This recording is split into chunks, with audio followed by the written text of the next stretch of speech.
Hari ini kita akan belajar sebuah tema, yaitu 4 prinsip kehendak Tuhan. Mari kita berdoa sebelum kita belajar. Tuhan, kami mau belajar firman-Mu. Bukalah hati kami, pikiran kami, jadikan seperti tanah yang subur, agar firman-Mu boleh hidup, boleh bertumbuh dan berbuah, berlipat-lipat ganda. Pakailah hamba-Mu yang lemah, terbatas, dan hina dina ini, jadikan dia saluran berkat buat kami. Berdoa, bersyukur dalam nama Tuhan Yesus, Juru Selamat kami yang hidup selama-lamanya. Amin. Ya. Pernahkah saudara bertanya, apa sih kehendak Tuhan bagi saya? Ya. Pertanyaan yang sering ditanyakan, saya yakin paling tidak dalam hidup saudara ada satu kali. Ketika saudara ada di persimpangan jalan, ketika saudara tidak tahu saya harus putuskan A atau putuskan B, ketika saya harus jalan di A atau di jalan B, atau kalau simpang 4 jalan ke depan atau mundur atau kiri atau kanan, saudara mulai bertanya, yang mana sih kehendak Tuhan buat saya? Bagaimana saya tahu kehendak Tuhan? Coba saudara manggut-manggut kalau pernah bertanya. Coba saudara geleng-geleng kalau gak pernah bertanya. Halo? Siapa yang pernah bertanya? Angkat tangan. Siapa yang gak pernah bertanya? Angkat tangan.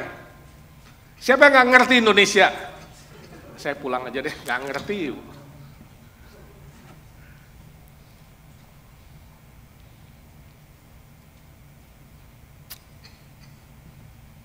Ada orang bilang kalau mau tahu kehendak Tuhan itu berdoanya, ya lihat Tuhan buka jalan yang mana gitulah. Pernah gak saudara berdoa, Tuhan aku gak tahu nih, ini kerjaan nih. Kerjaan mana ya Tuhan yang aku ambil Tuhan ya. Tapi tolonglah Tuhan, kalau memang kehendak-Mu, tolong buka jalan. Kalau bukan kehendak-Mu, tutup semua jalan. Pernah doa demikian gak saudara? Jadi saudara gampang. Oke, kalau jalan terbuka, berarti itu kehendak Tuhan. Jalannya tutup, itu bukan kehendak Tuhan. Amin? Amin? Salah. Sebab kalau saudara cari kerjaan, saya beritahu, jalan yang terbuka itu biasanya kerjaannya nggak benar. Jaga kasino, kerja di bar, kerja tempat judi, kerja di tempat pelacuran, itu buka loh semua, buka jalan. Mau cari kerjaan yang benar-benar gak lawan kebenaran Tuhan, oh itu tutup. Apalagi cari kerjaan yang minggu, minggu gak kerja, sulit kan? Jadi saudara, kehendak Tuhan tidak ditentukan oleh jalan terbuka atau jalan tertutup. Ingat, itu bukan prinsip.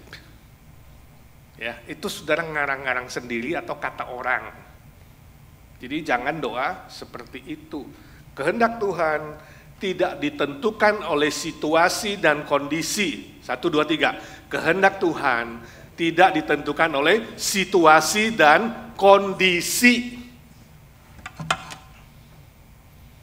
Ada juga orang berdoa begini, Tuhan aku tidak tahu kehendak-Mu yang mana Tuhan. Aku harus lakukan ini atau lakukan ini, gak tahu. Kalau kehendak-Mu Tuhan, beri aku hati yang tenang, ada damai. Kalau bukan kehendak-Mu, gak ada damai. Amin? Pernah doa begitu? Jadi ditentukan oleh, saudara pikir ditentukan oleh rasa damai dalam hati. Oh saudara, saya kasih tahu kamu, kalau kamu ujian mau nyontek ya, pertama kali nyontek itu gak damai. Tapi kalau sering-sering nyontek, itu gak apa-apa loh. Maling, ya, kalau ada sering maling, kamu tanya, hati nuranimu tenang nggak? Tenang dia kalau maling, ya, berbuat jahat. 1 kali mungkin deg-degan, 2 kali biasa, dosen di depan aja berani nyontek. Berani melakukan hal-hal jahat bahkan terang-terangan, damai. Jadi kehendak Tuhan tidak ditentukan oleh perasaan. 1, 2, 3. Kehendak Tuhan tidak ditentukan oleh perasaan. Perasaan bisa salah. Perasaan bisa berubah-ubah. Bulan purnama senang, damai. Bulan sabit, gaji gak naik-naik, tabungan udah habis, saudara gak tenang, gak damai, gak senang. Bukan ditentukan oleh perasaan. Ada juga orang berdoa begini, Tuhan, kalau memang itu kehendak-Mu Tuhan, buat semua lancar Tuhan, lancar, smooth, apa yang sudah lakukan. Tapi kalau tidak, bukan kehendak-Mu Tuhan, buat semua nggak lancar. Ya, mandek sini, mandek sana, ada pergumulan ini, ada tantangan ini, ada kesulitan, nggak lancar. Jadi kalau nggak lancar, wah ini bukan jalan Tuhan nih.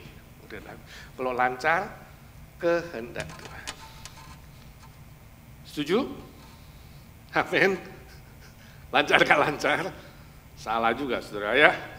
Jangan doa begitu. Kalau di Indonesia saudara, kalau saudara mau urus surat-surat dengan benar, itu selalu gak lancar loh. Tapi kalau saudara mau kasih uang pelicin, lancar, licin. Nyogok sini, nyogok sana, suratnya gak benar gitu ya. Lancar semua, sebab uang yang bikin lancar. Hati-hati, kehendak Tuhan tidak ditentukan oleh keadaan lancar atau tidak lancar. Kalau sudah perhatikan semua bapak-bapak iman dalam Alkitab perjanjian lama sampai rasul-rasul perjanjian baru, mereka semua nggak lancar loh. Kesulitannya banyak, tantangannya banyak, pergumulannya banyak. Ya, ikut Tuhan, mau pegang firman Tuhan, ketetapan Tuhan, justru itu gak lancar. Karena iblis gak senang, terus mau menyerang, tapi mereka tetap bisa berada di dalam kehendak Tuhan. Jadi tidak ditentukan oleh keadaan lancar atau tidak lancar. Ya. Ada yang juga berdoa demikian, Tuhan aku gak tahu kehendak-Mu ya, kalau kehendak-Mu Tuhan kasih tanda. Minta tanda, ya. Seperti perjanjian lama diminta tanda kan? Ada Gideon minta tanda, ya kan? Yusuf minta mimpi, ya. Jadi ada sesuatu sign, tanda. Tapi bahaya nggak minta tanda, saudara? Saya nggak tahu selama ini saudara cari kehendak Tuhan tuh minta tanda nggak? Ya. Tuhan, sudah lama aku pengen punya seorang teman hidup, calon suami.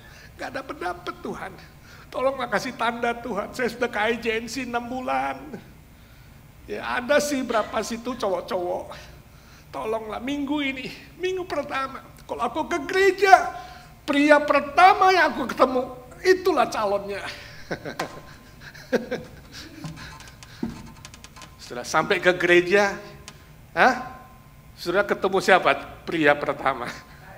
Pak Edi. Tukang cleaning, saudara, tukang kebun. Bahaya loh, saudara. Bahaya loh. Saya punya seorang teman ya, saya ingat ini kalau soal tanda. Ini benar terjadi teman saya itu di saat, sama-sama di seminar kita Asia Tenggara Malang. Mereka udah pacaran tingkat 3, karena tingkat 1 dan 2 gak boleh pacaran. Tingkat 3 udah mulai pacaran. Jadi ini teman saya, dua teman laki dan perempuan, mereka pacaran tingkat 3. Suatu hari ribut, wah bertengkar. Ribut, kemudian yang cewek ngambek.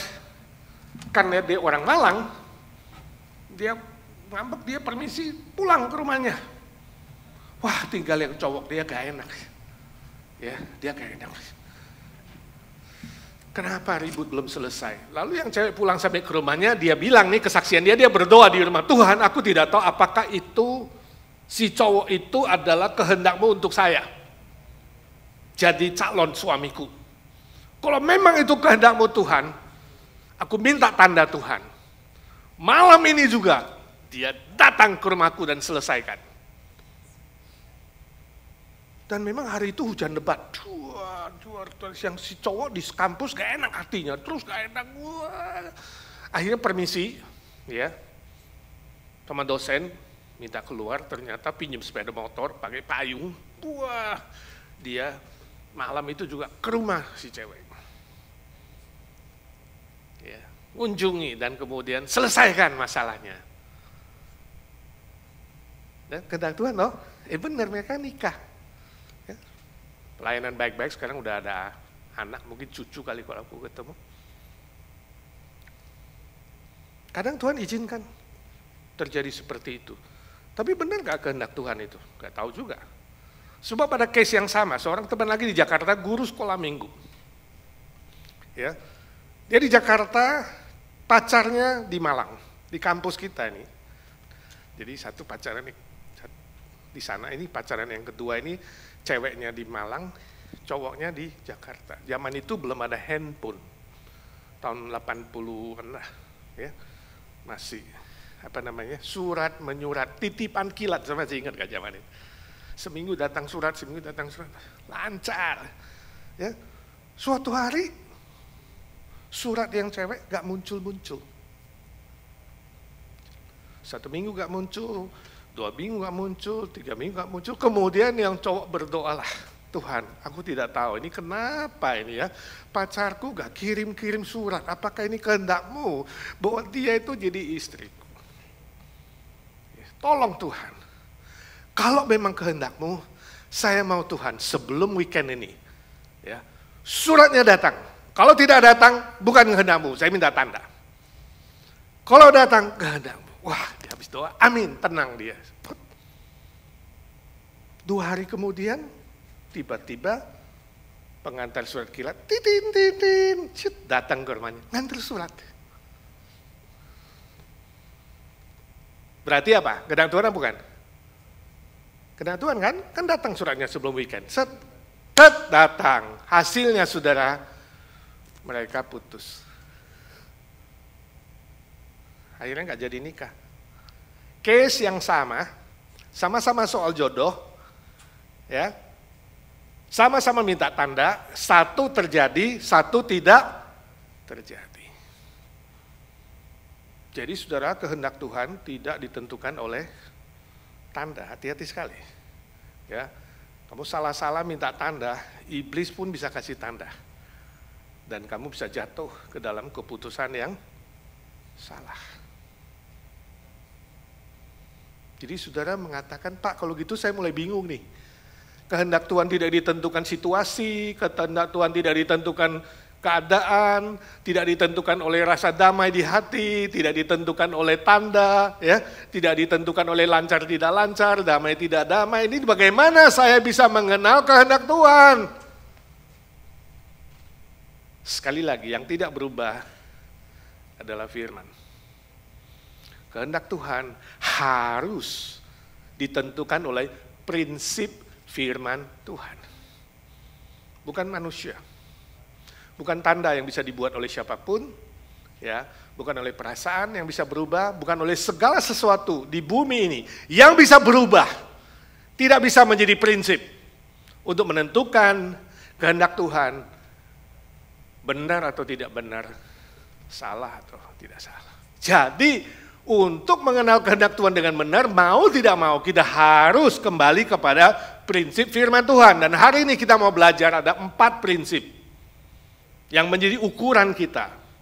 Bagaimana kita menguji apakah itu sungguh kehendak Tuhan atau tidak. Amin. Yang pertama, 1 Korintus 10:31. 1 Korintus pasal 10 ayat 31, mari kita membaca bersama-sama, 1, 2, 3. Aku menjawab, jika engkau makan, atau jika engkau minum, atau jika engkau melakukan segala sesuatu yang lain, lakukanlah semuanya itu untuk kemuliaan Allah. Jadi yang pertama prinsipnya apa? Harus memuliakan Allah Bapa di sorga. Ini prinsip. Apapun yang kamu putuskan, apapun yang kamu lakukan, entahkah soal makanan, soal minuman, soal keputusan apapun, tanya pertanyaan pertama, apakah keputusan saya, apakah yang saya lakukan itu sungguh-sungguh memuliakan Bapa di sorga, ya, mendatangkan kemuliaan Bapa di sorga. Maksudnya apa memuliakan Bapa di sorga? Wujudnya adalah bahwa nanti nama Tuhan tidak dihina, tidak diejek, tidak dipermalukan, tapi nama Tuhan, nama Allah Bapa itu dipuji, ditinggikan dan dimuliakan oleh banyak orang dan oleh kamu sendiri. Itu prinsipnya. Yang pertama, jadi berhubungan dengan Bapa di sorga itu harus bisa memuliakan Bapa di sorga. Kalau kamu lihat ada anak nakal sekali, ya, pasti kita tanya, bapaknya siapa, betul nggak? Ini anak siapa ini? Bapaknya siapa ini? Ya, jadi anak mencerminkan Bapak. Istilah memuliakan di sini, kemuliaan di sini, arti katanya artinya refleksi atau cermin. Ya. Jadi kemuliaan Allah apa sih? Konkretnya, apakah mencerminkan Allah? Ya, menjadi nyata, menjadi konkret. Sehingga waktu kamu melakukan itu, orang akan bilang, oh, Tuhannya. Ya. Orang akan lihat kamu, akan bilang, oh, ini anak Tuhan atau anak hantu? Jadi apakah kamu nanti mencerminkan Kristus, mencerminkan Tuhan, Sang Pencipta yang Maha Kuasa itu, atau kamu mencerminkan hantu, atau orang jahat, atau mencerminkan yang lain? Jadi orang melihat kamu seperti lihat apa kira-kira? Pernah nggak saudara berpikir, orang ketemu saya kira-kira ngomong apa ya? Lihat apa ya? Hah? Atau orang langsung mau, hei, si tukang utang datang. Wah ini yang memang benar-benar anak Tuhan. Atau dari jauh, anak setan, jauhin. Hati-hati. Saudara mencerminkan apa dan mencerminkan siapa, ini menunjukkan selama ini keputusan kamu, apa yang kamu lakukan, pikirkan, atau apa yang kamu makan dan minum itu, memuliakan Bapa di sorga atau tidak. Jadi memuliakan itu berarti mencerminkan Bapa di sorga. Yang kedua prinsipnya, 1 Korintus 10 ayat 23, 24 dan 32. 1, 2, 3. Jangan seorang pun yang mencari keuntungannya sendiri, tetapi hendaklah tiap-tiap orang mencari keuntungan orang lain. 32. Janganlah kamu menimbulkan syak dalam hati orang, baik orang Yahudi atau orang Yunani maupun jemaat Allah. Jadi prinsip kedua adalah apa? Mendatangkan kebaikan bagi orang lain. Jadi tadi hubungan dengan Bapa di surga kita memuliakan Dia, hubungan dengan manusia kita membangun orang lain. Tidak menjadi batu sandungan bagi orang lain, tidak membuat hati orang syak, hati nuraninya dan dia terjatuh. Ya, kita harus memikirkan kepentingan orang lain. Membangun orang lain. Nah, konteksnya di sini 1 Korintus 10 adalah soal makanan. Paulus bilang, "Hey, pertanyaannya bukan kamu soal boleh makan daging atau tidak boleh makan daging, boleh makan A atau makan B, bukan soal itu." Ya, pertimbangannya kata Paulus adalah apa? Kamu jangan sampai jadi batu sandungan.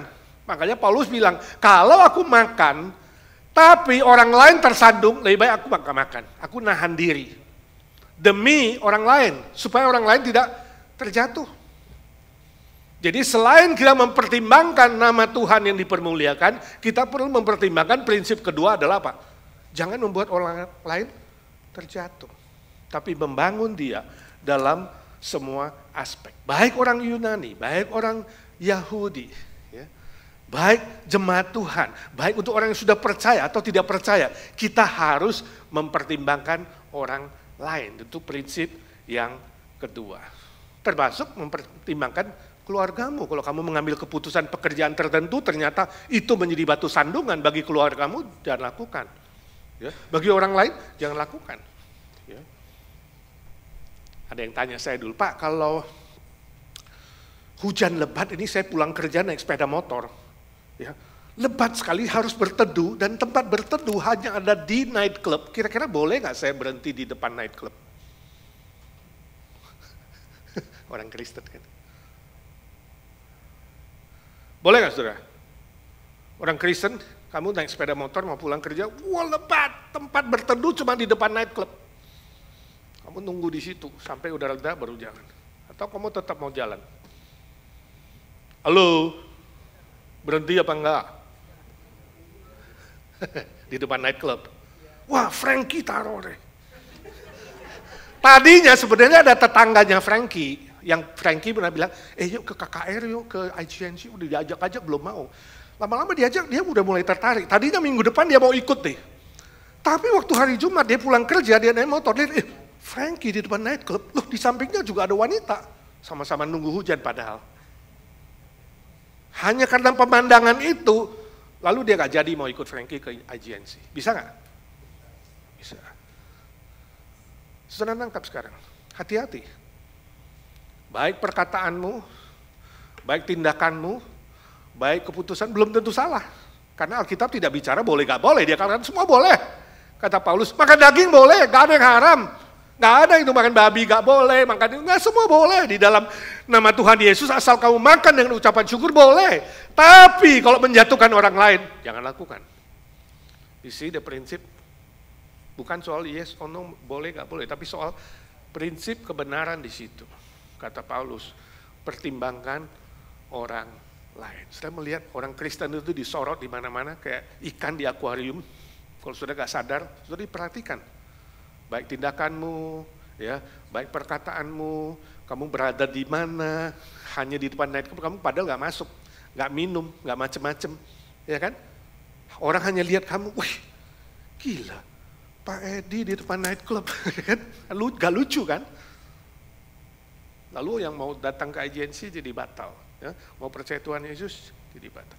Gara-gara sikap, perkataan dan perbuatan kita tidak menjadi berkat. Nah, suatu hari saya pernah diundang, saya ingat di Australia waktu itu kasih training, ya, kasih seminar di situ, ya. Ada yang kesaksian kemudian seorang mengatakan, iya Pak, penting sekali ya, kan katanya di gereja itu, seminar pengerja waktu itu, ya. Jangankan di luar, di gereja aja, usher, ya dia cerita ada usher yang waktu dia datang, ini orang baru datang, lihat di usher itu ya. Dia bilang, ini saya pertama kali ke gereja, saya lihat penyambut tamu itu ya, mukanya cembetut gitu ya, kayak stres dan nggak ada semangat. Dia nggak jadi masuk tuh. Pertama kali mau ke gereja gara-gara lihat mukanya usher itu gak, dia sampai pikir, lah gue diajak ke gereja supaya diberkati, baru sampai pintu aja gue lihat mukanya gue udah gak diberkati, pulang tuh. Jadi saudara yang jadi usher hati-hati saudara ya, berdiri di depan ya. Saya minta kalau sakit gigi jangan jadi usher hari itu. Saudara gak apa-apa, padahal saudara gak bisa, tapi saudara itu gak bisa ketawa, gak bisa senyum, wajahnya lemes, tengah sakit, jangan maksa saudara. Cari yang lain deh, karena itu ujung tombak di depan. Ini ada yang kesaksian, Pak lihat mukanya aja gue udah stres, ya. Gimana gue mau diberkati di gereja, udah pulang aja deh. Jadi tolong saudara yang melayani jangan bikin orang stres. Makanya sering saya sudah doa yang melayani saya katakan apa? Jangan lupa senyum. Penting sekali. Mimpi nyanyi di sini saudara, saudara bikin orang stres, lihat Ira kan ketawa terus. Coba dia bikin stres. Jadi jangan sampai menjatuhkan orang lain. Yang ketiga, prinsip ketiga, 1 Korintus 10:23. Ya, 1, 2, 3. Segala sesuatu diperbolehkan. Saudara lihat, diulang lagi. Benar, tetapi bukan segala sesuatu berguna. Segala sesuatu diperbolehkan. Benar, tapi bukan segala sesuatu membangun. Jadi prinsip ketiga adalah membangun diri sendiri. Tadi membangun orang lain, ya. Sekarang kepada diri sendiri harus membangun diri sendiri. Kalau saya lakukan ini, kalau saya putuskan ini, membangun diri saya enggak? Berguna enggak bagi saya? Ya, secara fisik, secara mental, secara rohani, secara finansial, secara keluarga, secara relasi, membangun enggak saya? Kalau dia membangun, jangan lakukan. Dalam Kristus benar, kita sudah dimerdekakan, semua boleh, kata Paulus, semua boleh. Karena kita tidak bertanya boleh tidak boleh, ya. Kita bertanya apakah membangun. Itu prinsip yang sangat penting. Di dalam Kristus, sang kebenaran, kita sudah dibebaskan dari semua hukum Taurat, tuntutan Taurat yang ratusan banyaknya. Nah kalau hari ini saudara setelah percaya Tuhan Yesus, setelah dibebaskan, dimerdekakan, nanti kita rayakan dalam perjamuan, hidup kita tidak tanya lagi boleh tidak boleh, kita gak kembali ke perjanjian lama. Sebab kalau boleh tidak boleh itu hukum perjanjian lama. Agama Yahudi itu tanya boleh tidak boleh, ada yang haram tidak haram, ya. Ada ratusan larangan, ada ratusan perintah. Seperti juga agama lain, misalnya agama Muslim, itu wah, hukumnya banyak sekali, itu agama yang berdasar hukum. Boleh, gak boleh, haram, tidak haram itu. Di dalam Kristus bukan lagi soal boleh, gak boleh atau haram, tidak haram, tapi soal apa? Hati nurani. Saudara melihat di dunia ini ada 3 level agama. Agama yang paling rendah selalu soal materi, soal kaya, soal diberkati, berlimpah-limpah, itu masih agama materi. Naik sedikit agama hukum, boleh tidak boleh, soal hukum, hukumannya apa, haram tidak haram, ngumpulin pahala, hitung berapa beratnya kebaikan, ya, berapa beratnya dosa, berapa beratnya pahala, itu soal hukum. Agama yang paling tinggi adalah soal apa? Hati nurani. Ini Yesus Kristus sudah menyelamatkan kita. Semua boleh, sudah bebas, semua sudah ditanggung Kristus, ya. Semua makanan, semua minuman ini boleh katanya, ya. Tapi apakah membangun hati nuranimu yang harus mempertimbangkan? Apakah membuatmu lebih mengasihi Tuhan? Apakah membuatmu lebih mengasihi keluarga? Apakah membuatmu itu secara finansial bertumbuh? Ya? Boleh gak Pak minum alkohol? Boleh gak Pak ini? Boleh gak itu? Makan ini? Membangun kamu gak secara kesehatan physically? Membangun kamu secara kejiwaan gak? Membangun kamu secara rohani gak? Membuat kamu lebih dekat dengan Tuhan, lebih mengenal Tuhan gak? Membuat hubungan suami istri lebih dekat gak? Membuat hubunganmu dengan anak, jadi dirimu sendiri, aspek dirimu. Membuat finansial kamu secara keuangan bertumbuh gak? Lebih baik gak? Itu kamu harus mempertimbangkan. Jadi soal hati, soal motivasi. Apakah motivasimu bisa mengasihi Tuhan dengan segenap hati, segenap jiwa, segenap pikiran, segenap kekuatan? Itu motivasi yang benar. Soal tujuan, apakah tujuanmu meninggikan Tuhan dan membuat kamu lebih dekat kepada Tuhan? Tujuan itu jauh lebih penting dari soal boleh tidak boleh. Jadi saudara harus belajar bertanya diri, apakah keputusan saya membuat saya lebih mengasihi Tuhan? Apakah keputusan saya membuat saya lebih memuliakan Bapa di sorga? Apakah keputusan saya membuat saya lebih maju dalam iman, dalam moral, dalam aspek-aspek hidupku sehari-hari? Ada orang tanya, Pak, orang Kristen boleh minum bir gak atau minum anggur gak setiap hari? Boleh apa gak boleh? Halo, boleh apa gak boleh? Sekali lagi, bukan soal boleh gak boleh. Membangun kamu gak? Paulus menyuruh Timotius minum anggur setiap kali makan, supaya apa? Supaya mahnya sembuh. Kalau jadi obat silakan, tapi kalau jadi racun jangan. Bukan soal boleh gak boleh, soal tujuan, soal motif. Ya, ada yang tanya juga, Pak, apakah orang Kristen boleh ikut taruhan di kasino? Nah, sudah ke kasino Las Vegas nih, ya kan? Boleh ya gak ikut gentreng gitu ya? Taruhan, ya. Kalau kamu bilang nggak boleh, lah Alkitab di mana bilang jangan kamu berjudi? Ada nggak Alkitab?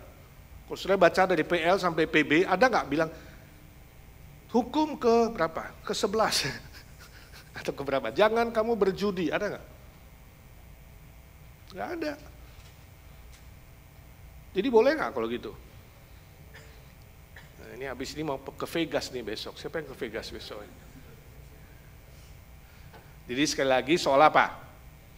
Hati nurani kamu. Bukan boleh gak boleh. Kamu harus tanya, tujuannya apa? Saya ikut genjreng gitu ya. Supaya kaya raya. Nah itu berarti gak benar kan? Karena Alkitab tidak bilang tujuan hidupmu supaya kaya raya sih. Jadi salah. Jadi you cek tujuan hidupmu. Motif saya apa? Motif saya sama main for fun? Atau motif saya adalah keserakahan? Kasih $1, harap-harap jadi 1 miliar sih. Uang kaget, uang cepat, uang panas. Sudah belanjakan, begitu makan, mencret misalnya itu. No? Jadi yang sudah tanya motifnya apa? Tujuannya apa gitu, ya kan? Nah juga saya tahu ada beberapa jemaat Kristen, termasuk IGNC yang masih merokok, belum bisa lepas. Orang Kristen boleh merokok gak?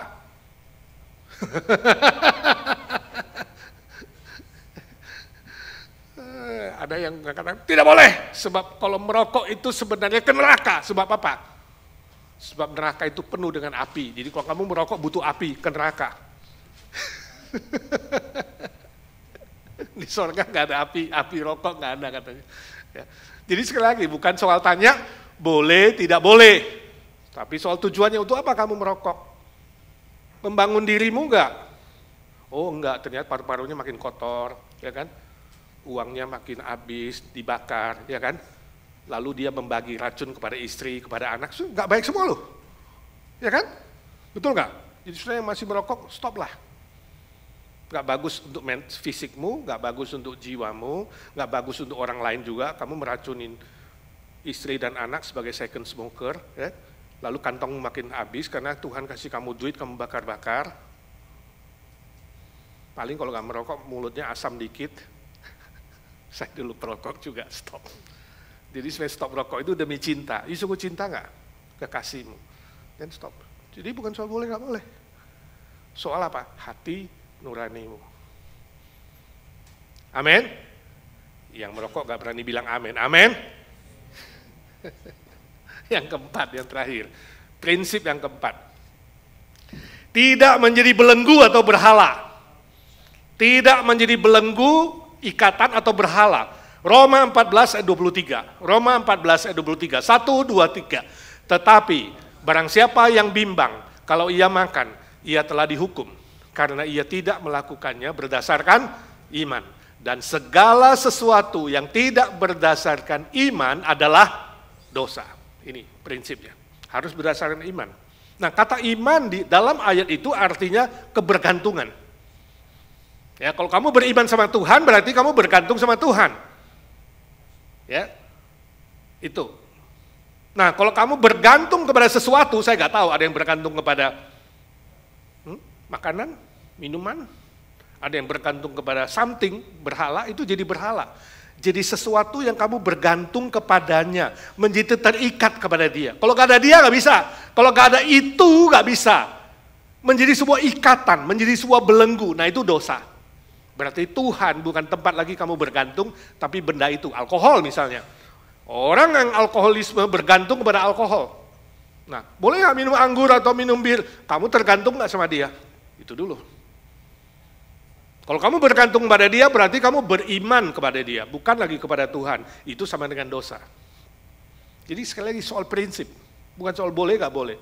Tapi soal apakah sesuatu itu, hal itu, telah menjadi berhalamu, telah menjadi sesuatu yang membelenggu kamu, mengikat kamu, sehingga kebebasanmu di dalam Kristus sudah tidak ada. Kamu nggak bisa bilang tidak.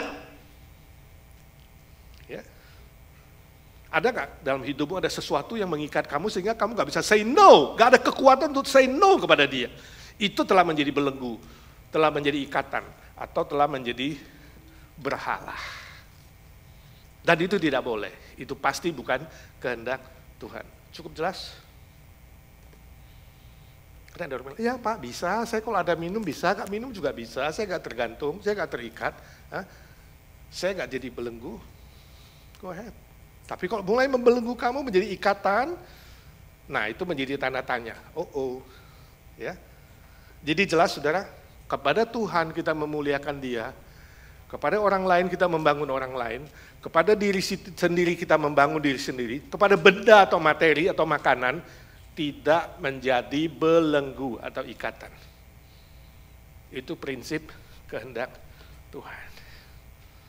Saya baca tulisan seorang Indonesia tentang cellphone. Judulnya, Doa Pemilik Cellphone atau HP. Ya Tuhan, ampunilah dosa-dosa kami, para pemilik cellphone. Sebab kami lebih banyak mengisi pulsa daripada mengisi kantong persembahan di gereja. Jadi uangnya lebih banyak habis ngisi pulsa HP kalau di Indonesia. Tapi kalau ke gereja nggak persembahan. Saudara. Ya.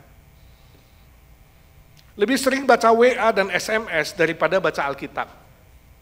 Bacanya di cellphone. Lebih senang mendengar panggilan telepon daripada mendengar suara Tuhan. Lebih senang ngobrol lewat cellphone daripada ngobrol denganmu lewat doa. Lebih suka mengaktifkan Bluetooth daripada berlutut berdoa. Bluetooth atau berlutut di bawah salibmu. Lebih ingat bawa cellphone kemana-mana daripada bawa keluarga dan teman-teman ke gereja. Saudara kalau mau ke gereja, begitu drive 10 menit, ketinggalan telepon, balik gak ke rumah? Pulang ke rumah ambil telepon dulu gak? Enggak ya? Habis kamu gak nyetir.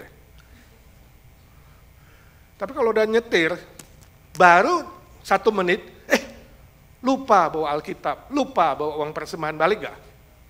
Juga enggak.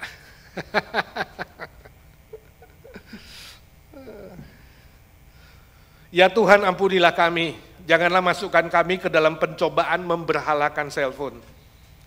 Kiranya cellphone yang kami miliki dapat kami gunakan sebagai alat untuk mewartakan kabar baik, kabar Injil, kabar keselamatan yang membawa sukacita dan hidup kekal. Demi nama Tuhan Yesus kami berdoa, amin.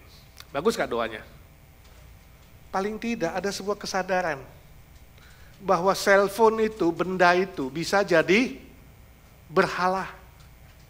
Sekarang tanya dirimu, kalau kamu tidak ada cellphone 3 hari, kira-kira kamu rasanya gimana? Stres ya?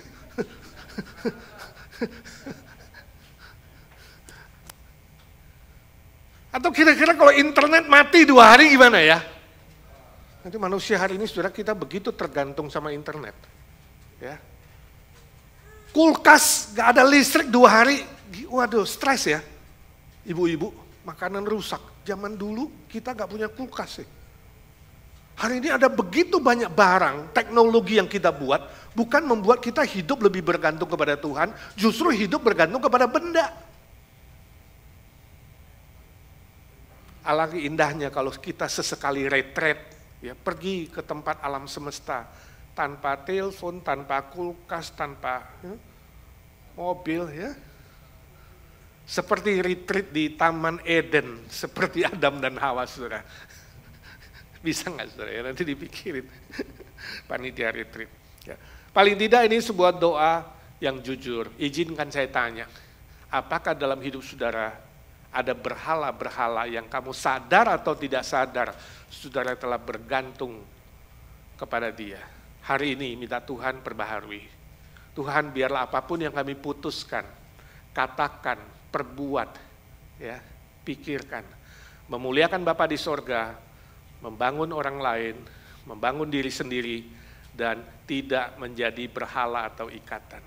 Amin. Itu prinsip kehendak Tuhan, apapun itu, entahkah soal pekerjaan, soal studi, soal masa depan, soal pacaran, ya, soal makanan, soal minuman, soal apa saja. 4 prinsip ini, ya, yang kalau dalam bahasa Inggris disingkat GOST. G itu God, glorifying your God. O, ya, others, ya, edifying others, membangun orang lain. S, edifying yourself, encourage yourself, build yourself. Dan T itu think, ya, think itu berarti kamu tidak terikat. Ya, the thing does not become your idol. G kepada Tuhan, O, S, T. Jadi gampang diingatnya, ghost. Jadi waktu mau putusin, oh my ghost, G-O-S-T. Saya tanya, mana paling penting? G-O-S-T, which one is the most important? Mana yang paling penting? 1, 2, 3, 4. Hah? Halo? Mana lebih penting? Semuanya. 1 tidak lulus itu bukan kehendak Tuhan. Harus lulus 4-4-nya. 4 prinsip kehendak Tuhan, bukan pilihan, tapi keharusan yang mutlak. Mari kita berdoa. Bapa di sorga, terima kasih untuk firman-Mu. Firman yang tidak berubah dari dulu, sekarang, dan selama-lamanya.